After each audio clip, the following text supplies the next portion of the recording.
পবিত্র ঈদুল ফিতর উপলক্ষে নারীর টানে বাড়ি ফেরা মানুষের চাপে প্রমত্তা পদ্মার বুকে স্থাপিত দেশের বৃহত্তম এই সেতুতে যানবাহন পারাপার ও টোল আদায়ের নতুন রেকর্ড সৃষ্টি হয়েছে। গত মঙ্গলবার দিবাগত রাত ১২টা থেকে বুধবার দিবাগত রাত ১২টা পর্যন্ত মাত্র ২৪ ঘণ্টার ব্যবধানে সেতুটি দিয়ে মোট ৪১,৮৮৫টি যানবাহন পারাপার হয়েছে। এর ফলে দক্ষিণ পশ্চিমাঞ্চলের ২১ জেলার প্রবেশদ্বার খ্যাত এই সেতুর দুই প্রান্ত থেকে রেকর্ড পরিমাণ ৪,৫৪,৫২৫০ টাকা টোল আদায় করেছে কর্তৃপক্ষ।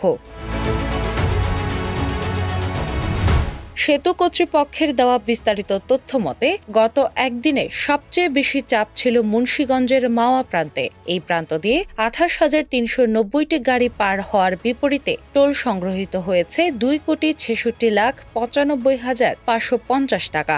অন্যদিকে শরীয়তপুরের জাজিরা প্রান্ত দিয়ে পার হয়েছে ১৩,৪৯৫টি যানবাহন, যেখান থেকে আয় হয়েছে ১,৮৭,৯,৭০০ টাকা।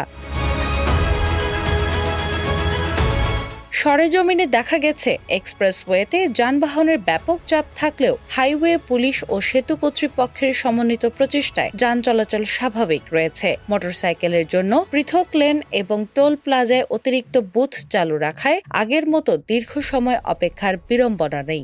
ডিজিটাল ও ম্যানুয়াল উভয় পদ্ধতিই সক্রিয় থাকায় দ্রুত টোল প্রদান নিশ্চিত করা হচ্ছে। পদ্মা সেতুর সাইড অফিসের নির্বাহী প্রকৌশলী আবু সায়াদ জানিয়েছেন, সকাল থেকেই কোনো ধরনের যানজট ছাড়াই সব ধরনের গাড়ি নির্বিঘ্নে পার হচ্ছে।